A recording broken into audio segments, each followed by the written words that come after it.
ತುಂಬ್ತಾ ಇದೆಯಲ್ಲ, ಆ ಲೋಕವನ್ನೆಲ್ಲ ನೋಡ್ತಾ ಇದೀಯಾ? ಅಲ್ಲಿ ಅಭಯವಾಣಿಯಲ್ಲಿ ಕಿವಿಯ ತುಂಬಿರುವೆ. ನಾನಿದ್ದೇನೆ ಮಕ್ಕಳೇ, ನೀವು ಹೆದರ್ಬೇಡಿ ಅಂತೇಳಿ ಆ ಅಭಯವಾಣಿಯನ್ನ ತಾಯಿ ಕೊಡ್ತಾ ಇದ್ದಾಳೆ. ಆ ಕಿವಿಯಲ್ಲಿ ಅವಳ ಇನಿದಾದ ಧ್ವನಿಯನ್ನ ತುಂಬ್ತಾ ಇದ್ದಾಳೆ. ಆ ಜೀವದಾಹ ನಮಗೆ, ಆ ತಾಯಿಯ ಒಂದು ಪ್ರೇಮ ಬೇಕಾಗಿದೆ, ಎಲ್ಲ ಇದೆ ನಮಗೆ. ಆ ನಿಜವಾದ ಪ್ರೀತಿ ಪ್ರೇಮ ಎಲ್ಲಾದ್ರೂ ಸಿಗ್ತದ ಅಂತ ಹೇಳಿ ಎಷ್ಟರ ಮಟ್ಟಿಗೆ ಹೇಳ್ತಾ ಇದ್ದಾರೆ. ಹೇಗೆ ಹೇಳ್ತಾರೆ ಅಂತಂದ್ರೆ, ಭಿಕ್ಷೆ ಬೇಡ್ತೇವಂತೆ ನಾವೆಲ್ಲದ್ರಲ್ಲೂ ಶ್ರೀಮಂತರು, ಆದ್ರೆ ಭಿಕ್ಷೆ ಹಾಕ್ತಾರ? ಯಾವ ಭಿಕ್ಷೆ? ಆ ವಾತ್ಸಲ್ಯ, ಆ ಪ್ರೀತಿ, ಕರುಣೆ ಅನ್ನೋ ಭಿಕ್ಷೆ ನಮಗೆ ಯಾರು ತೋರಿಸ್ತಾರೆ? ಅದಕ್ಕೆ ಆ ನಮಗೆ ಭಿಕ್ಷೆ ಅಷ್ಟೇ ಅಲ್ಲ, ತಪ್ಪಿಕೊಂಡು ಬಾಚಿಕೊಂಡು ಆ ಒಂದು ಆಲಿಂಗನ ಮಾಡಿಕೊಂಡು ಅದನ್ನ ಉಣಿಸ್ತಾ ಇದ್ದಾಳೆ.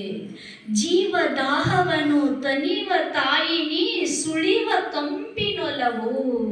ಯಾವ ರೀತಿ ತಂಪಾದ ಗಾಳಿ ಬೀಸಿ ನಮಗೆ ಆ ಒಂದು ತಂಪನ್ನ ಸೂಸ್ತದಲ್ಲ, ಆ ರೀತಿ ಆ ತಾಯಿಯ ಒಂದು ಕರುಣೆ ನಮಗೆ